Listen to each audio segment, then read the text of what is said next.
Should you be thinking about applying early decision? What even is early decision? What are the financial implications of early decision? And honestly, what does that mean for your application timelines, really?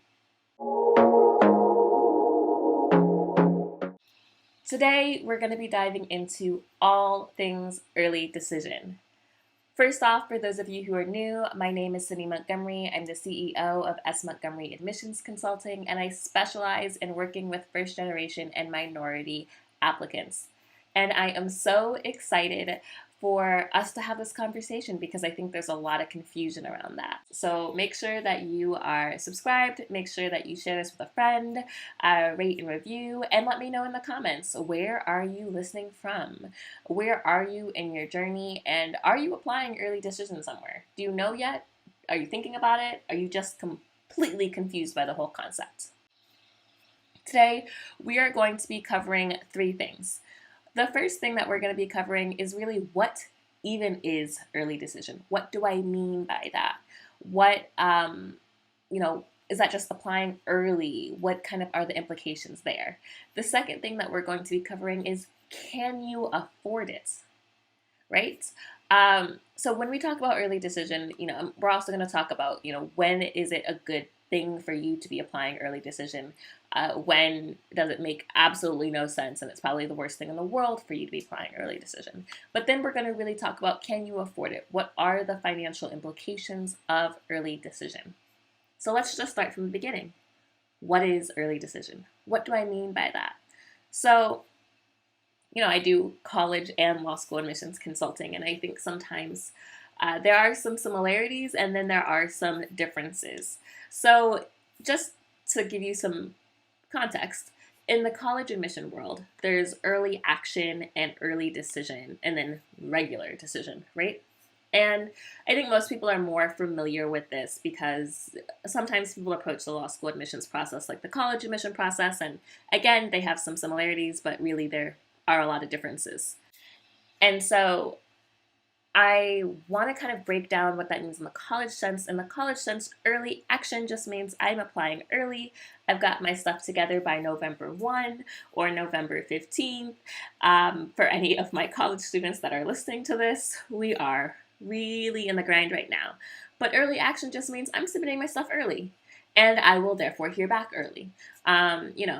There's a lot of effort that goes into it, but then there could be high reward. Early decision means I am committing myself. I'm doing a binding application. I still have to have my stuff in early, but I am committing myself to this school. Why do I tell you about the college application process?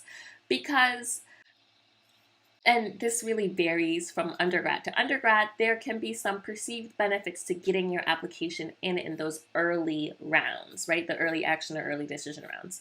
When we talk about law school admissions, most schools don't have an early action. I mean, a handful of schools do, but most schools don't. They either have just the general rolling admissions, which is, what we've all been talking about. And, that's where you get all the advice about what is applying early in the cycle, what is regular, and what is kind of late in the cycle. That's that rolling admissions process.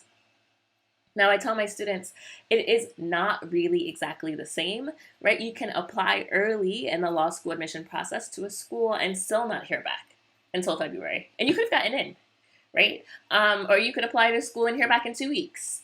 And two different people applying at the same time might hear back at two different times because every school reads differently and every applicant is different. I was listening to Dean Z and Spivey talk on the Status Check with Spivey podcast, which is fantastic. I actually got an opportunity to be a guest on that podcast yesterday on diverse applicants, on trauma, on adversity and personal statements, and on application timing. And I'm really excited for that episode. I think it's going to be fantastic. I was with Mike Spivey and Derek Meeker, who are both just fantastic humans. But when I was listening to the podcast that Mike Spivey did with Dean Z, I loved the way that she put it. She said that the application process is both holistic and comparative, right? And so, of course, this is different from every school. But at least the way that she was talking about with Michigan, it's that They are evaluating your application, yes, holistically, not just your numbers, the whole package, but also in context of all of the other applicants.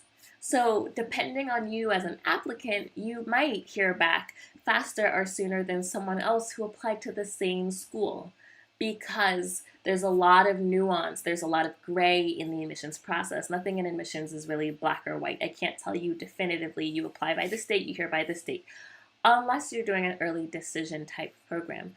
So, understanding that you could just apply normal, right? Normal to law school and hear back quicker, right? And depending on the school, if you get your applications in early, you might be able to hear back early.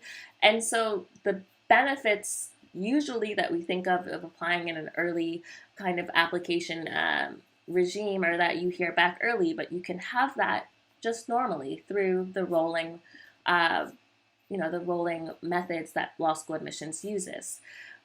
Why would you then consider an early decision paradigm? Early decision, again, says, I am committing myself to your school. If I get in, I am going. Period. If I get in, I am withdrawing all of my applications from other schools. For this reason, you can only apply early decision to one school, unless, of course, some schools have a first round of early decision, some schools have an early decision too, and depending on your school list and the timings, you may have the opportunity to apply early decision for one school. If you don't get in, apply early decision round 2 for another school. These are complicated, kind of nuanced things with timing, but for the most part, for most of you, you apply early decision to one school. Certainly, you can only apply early decision to one school at a time, no matter what. And you are, again, making that commitment. You are committing yourself to go to that school if you get in. So, why should you consider doing this? Why is early decision potentially beneficial? Well, one of the questions that applicants have always is, well, maybe I will have a higher chance of getting in if I apply early decision. Maybe, right? I don't think that applicants always understand the nuance with that, right? It's not just like it is always better to get in or to apply early decision because it will always help your application. That's not true. I think there's a little bit of a correlation that happens with stronger applicants tend to have their stuff done early. Therefore, stronger applicants who apply early decision, it may seem like it might be easier to get in, but you could have also just gotten in without that early decision. Now, schools do like to see, some schools, not every school, some schools like to see demonstrated interest and they like to know their yield.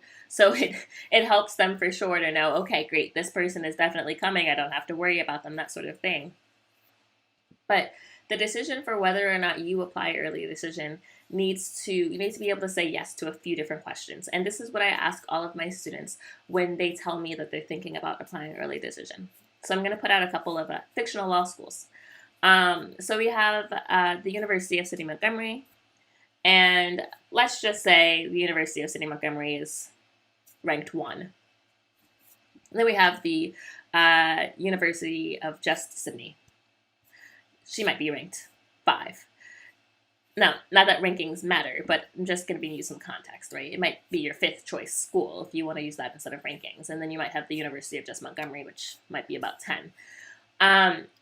Let's say I'm an applicant applying to these 3 schools, and that 10th ranked school in my heart or on rankings, either one, I am above the medians of that school. I really also like the schools that are above it. I like the University of Just Sydney. I like the University of Sydney Montgomery. I would be so happy if I got into either one of the University of Sydney, the University of Sydney Montgomery, or the University of Just Montgomery, right? That 1, 5, and 10 spot. I would be happy with any of them. And I would feel maybe a little bit sad. I really want to get in to this 10th ranked school. I really want to. But I would be sad if I later found out that I had gotten into the first ranked school and couldn't go. You should not apply early decision in that situation, right? And hopefully I'm not losing anybody with these analogies, but the question I ask, I always throw it out there. Okay, let's just say you got into Harvard Law School. Now, not that Harvard Law School is everyone's top choice or even should be everyone's top choice. It's not a fit for everyone, even if it is Harvard. But let's just say, you've got this school that you're applying ED to, and there's Harvard. And that's like kind of a realistic choice given your, possibility, given your profile. And I ask my students, okay, if you got into Harvard, how would you feel about not being able to go? And if you can't say, I'd be just fine, then we shouldn't apply early decision, right? Because I never want you to be in a situation where you're regretting not being able to go to that higher ranked school that you didn't think that you were going to be able to get into, but then you did. You did get into it, and it was your dream school, but you can't go because you applied early decision to another school, and you have to go there. They don't care that it's Harvard or Yale or Stanford or whatever top school it is. It might be for you Michigan. It might be for you Berkeley or Duke. Whatever your top choice school is that you think is kind of a reach, that you think, there's like a 2% chance of me getting in. I probably won't. But if you did get into it and you couldn't go, how would you feel? That is the first question I always ask my students. Now, there are some students who are applying to say, ED, I'm just going to throw out a school, let's say Columbia. I'm not endorsing any of these schools, but that's a common one that comes up with my students. They're basically all equally great. And I have students that say, no, I think, I've really looked at the fit of the schools. I'm not just going off of arbitrary numbers and rankings, 1, 2, 3, 4, who really cares? Columbia is the best fit for me. Really, it is. And even if I got into Harvard, I probably would still choose Columbia because I just love Columbia. That is a situation in which you have ED'd to actually your dream school. You have said, it doesn't matter what other schools I might get into. This is the school for me. There is no other school that can make me change my mind. And I know this deeply from doing research, and not just because I like the way that, Columbia's little crown looks, and I like the colors blue and white, and it's in New York City, and I've never been to New York, but I think living in New York would be so cool, right? Like, those are not really great reasons to ED a school. But if you've gone to lots of info sessions, if you've visited, if you've talked to students, if you've done research on the programs and clinics and journals and all of those things, and you feel very confident that it would be the best place for you through actual research. And you've also done that research at the other schools that you've considered, and you found that they're actually not as great a fit for you as that school, then great. It looks like you have at least checked the first box, which is, from an admission standpoint, it makes sense for me to apply early decision to this school because it is my dream school. Now we have another question, and that is the question that I often talk to students a little bit more about because I think that's an easier hurdle for people to understand. But the question is, can I afford it? Should I apply early decision with my financial situation? The answer is it depends. So there are a lot of schools for which if you apply early decision, you are not likely to get merit aid. Some schools have explicitly said, I will not call them out, but some schools' websites have explicitly said if you're applying under this early decision paradigm, you should not expect, you will not get merit aid, right? You may still get need-based aid, but you will not get merit aid if you are someone from whom finances are a consideration. Do not apply early decision. Because there's another question, we talked about the admissibility question. There's another question, okay, right? I've got my 3 schools, University of Sydney, Montgomery, University of Sydney, University of Montgomery. And I love all of them, right? I really do. And maybe I do like that first and fifth choice school a little bit better, but gosh darn it, if University of Montgomery at that 10th ranked spot gave me a full ride scholarship, I'm going. I'm going because that is free, right?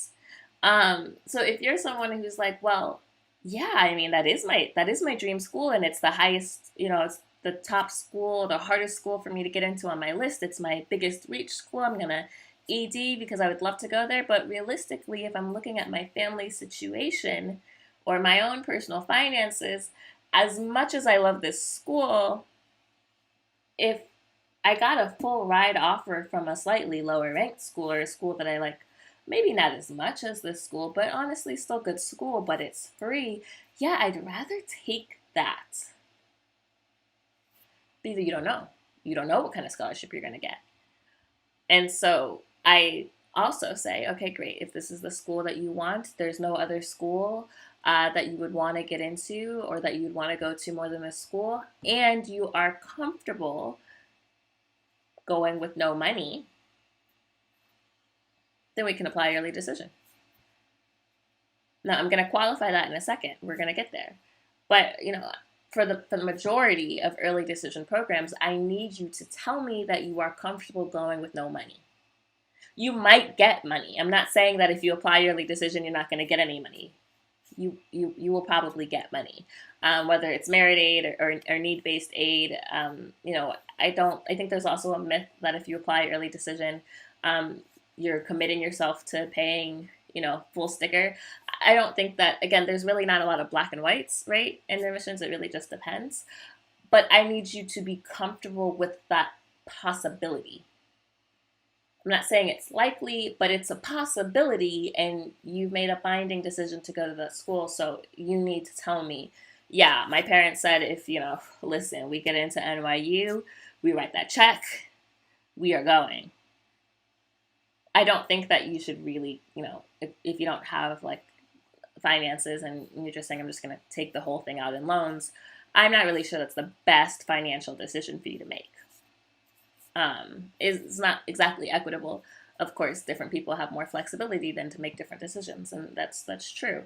A lot of early decision paradigms are not actually that equitable, but it's almost never a good idea to take full sticker price out in loans for school when there are probably other schools that you could have gotten aid from if finances really are a concern. But if you're privileged enough where finances aren't a concern, you have enough in a 529, you have enough in savings, you have a very generous grandmother, your parents have been saving for this moment from the time you were 2, and finances really aren't part of that conversation for you, and so you can go, then okay. We've checked both boxes. Then it's admissible from an admission standpoint. You feel really confident about this being the school that you want to go to, and from a financial aid standpoint, you feel very confident and very comfortable with any option, whether you get merit aid or not. Now, there are a smaller subset of schools, and I think this is a growing number, and for this I'm actually very, encouraged. But there are a number of schools that have started having these full ride early decision programs.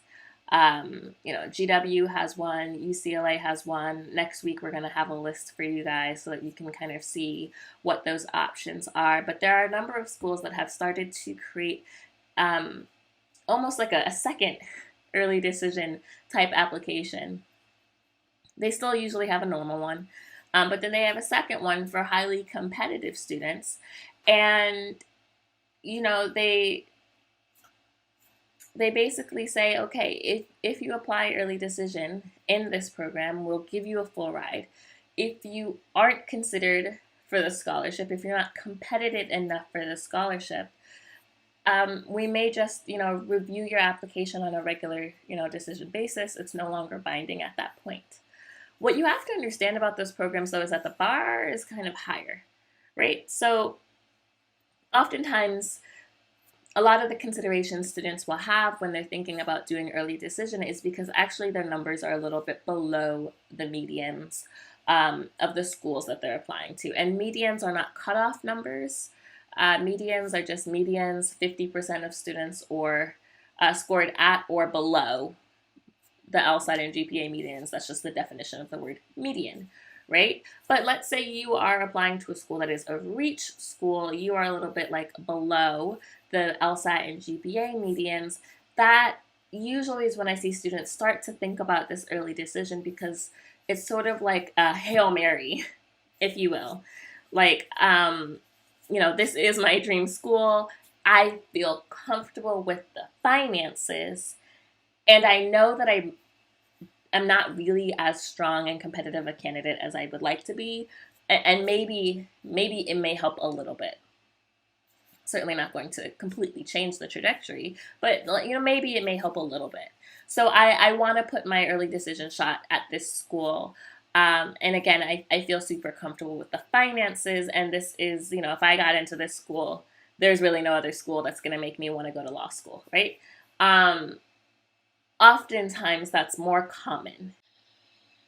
But when we start looking at these full ride early decision programs, they're for their most competitive applicants. So if you're already thinking about applying early decision to a school where your numbers are a little bit lower, maybe you don't have as much work experience, maybe you have some other things in your file that are not as strong, and that's why you were thinking about applying early decision, because you were hoping it might give you a little bit of boost. You are likely not to be a competitive candidate then for their full ride early decision programs. I'm not saying don't apply. Hey, you ask not, you receive not, you don't apply, you're certainly not getting it. Huge fan of shooting your shots. Wisely, but shooting your shot. But just kind of wanting to set expectations. There was one school just last week we were reading about kind of what you needed for that full ride early decision program, and they were very transparent about the criteria that they used in evaluating students for that program, and it was very numbers heavy. Now, not all of them are, but some of them are. And so if you're a candidate for whom you're already not as competitive in general, you are not likely to be super competitive for those full ride early decision programs. But if you are, and you're just one of those people that likes extra assurances, that can be a really good sweet spot for early decision. If you do have strong numbers, but you recognize that it's a competitive application cycle, and you really, really love this school. You just really love it. But finances are a consideration. You can demonstrate how much you really love it. You can be like, yes, I'm committing to you, without worrying about the fact that you might be putting yourself in financial jeopardy. Because now you can apply early decision, knowing that if you get in early decision, which then it's binding, that you're going to have a full ride scholarship. And honestly, amazing, right? You've won. You have won law school admissions. I declare thee the winner. Because then you're just very happy, you're very set, you're where you want to be, and you don't have to pay for it. I love that. Who doesn't love that? And you know that if you aren't as competitive for that scholarship as you wanted, then you're not bound to that school. You're not bound to make a financial decision that's potentially going to have future long-term consequences for your financial health and some of the goals that you want, family planning, life planning, career planning, that sort of thing. The goal is not for anyone to go hundreds of thousands of dollars in debt for a specific school based off of emotion. There are 193 ABA law schools. I think we sometimes think that only the top 14, top 25, top 50 are good. That's not true. There are fantastic, fantastic law schools throughout the spectrum. You want to make a good decision for your career, a good financial decision, a good investment.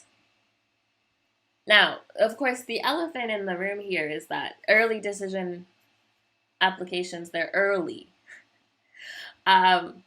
So usually those decisions, those application deadlines are somewhere between November 1 and November 15.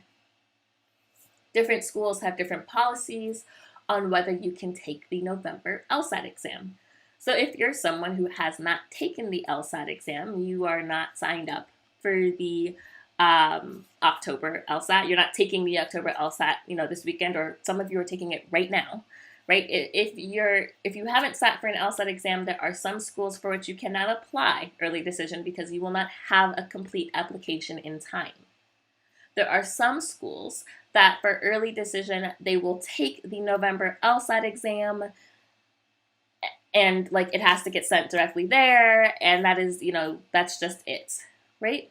For almost no early decision schools can you apply in January. There are some very small handful, but for the most part, you have to have your things in order. Now, as I mentioned, I do both college and law school admissions. I'm intimately aware of how soon November 1 is. Anyone in admissions, you can ask any admissions professional right now. We are all deeply aware. We're setting our clocks to November 1.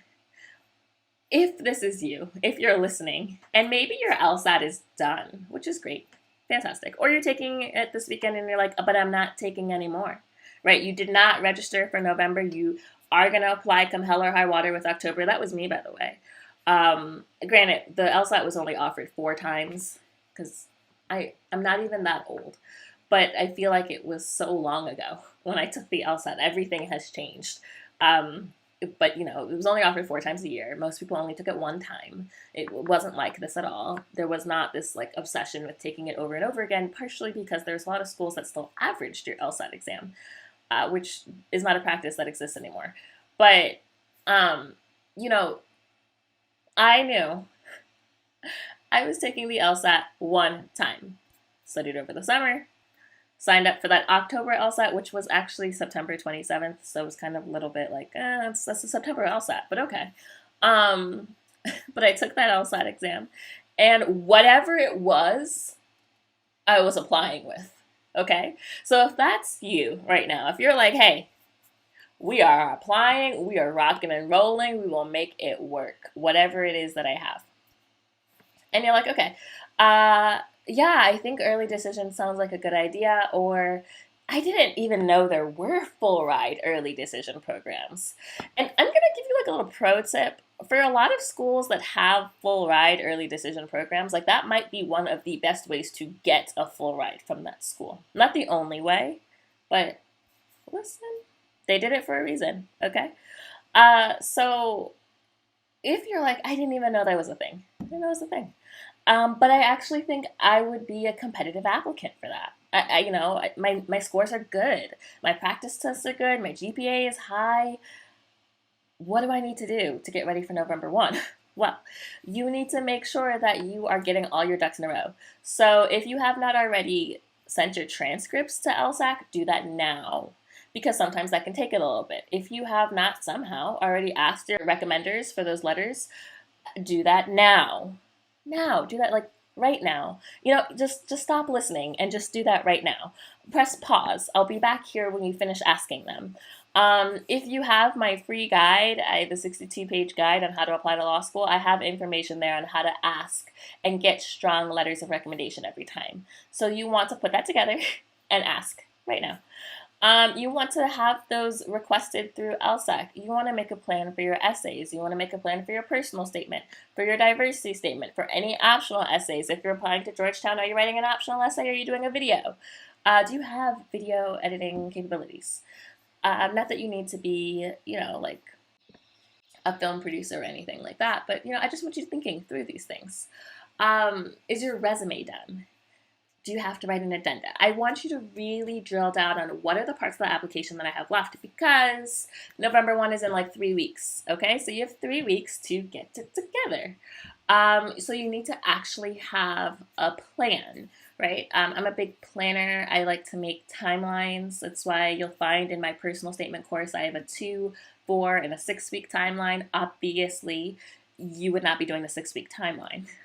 But you might want to look at the other timelines. But you want to make sure that you have kind of a really good timeline for getting all your materials in if you did not realize that early decision was a thing and you think it might be appropriate to you. The vast majority of my students do not apply early decision on either the college or the law school front. I think that's because the vast majority of my students are concerned about finances. I was concerned about finances. I am always. thinking about finances.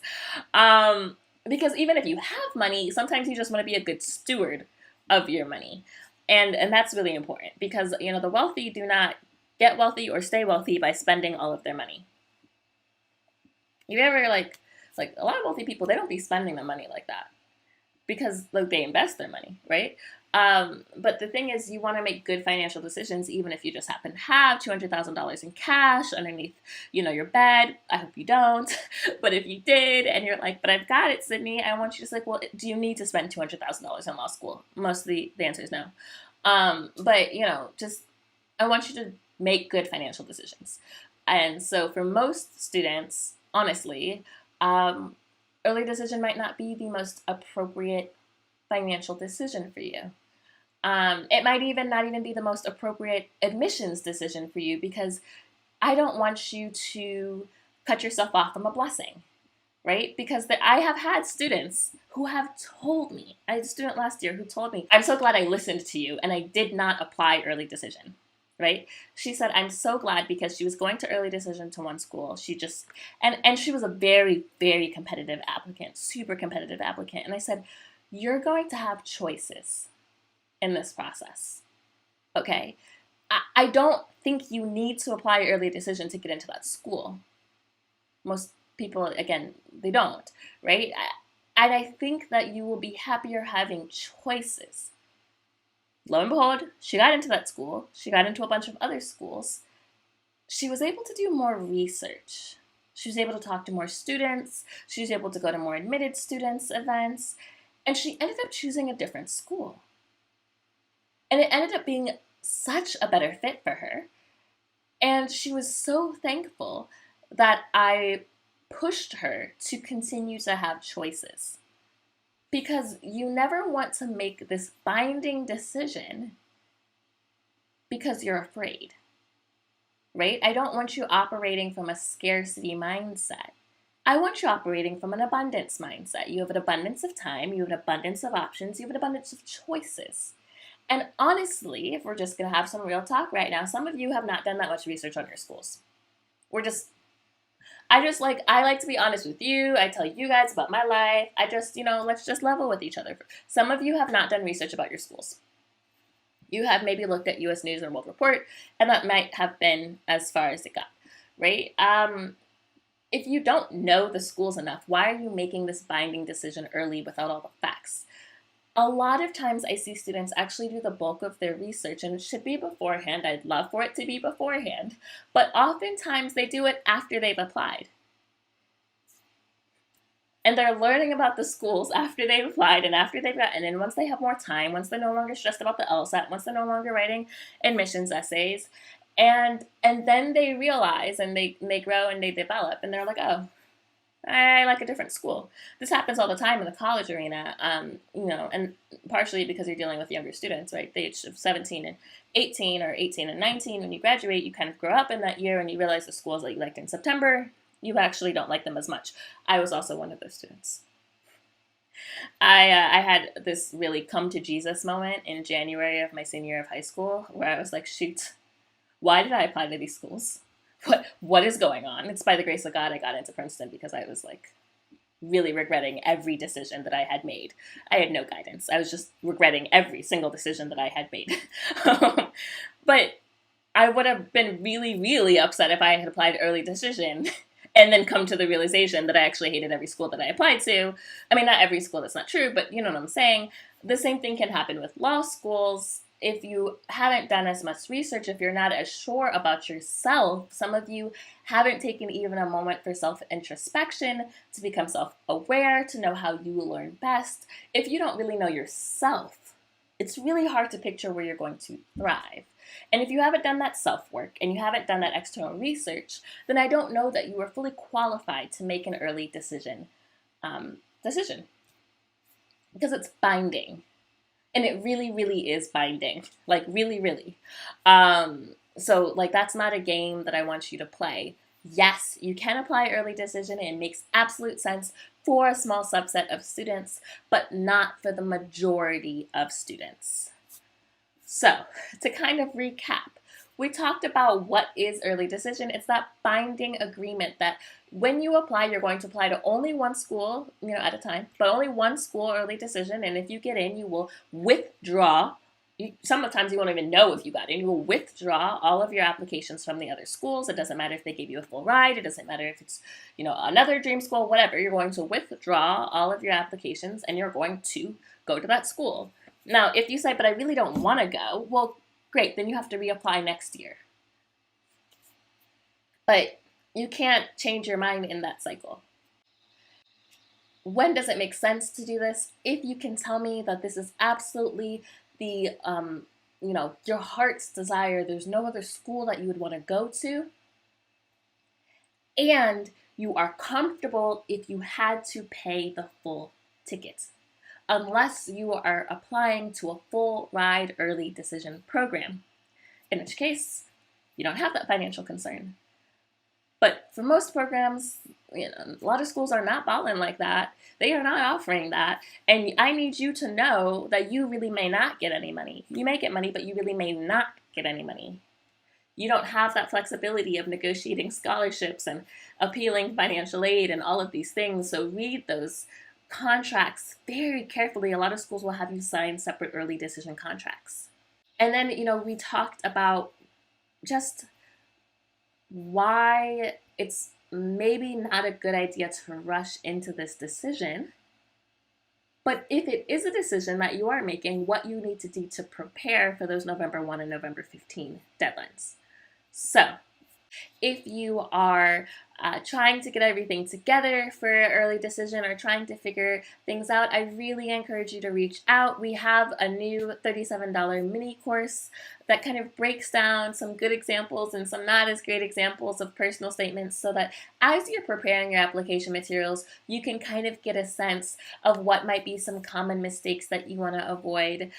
We're here for you. Our community is here for you. We're rooting for you. You are not in this alone.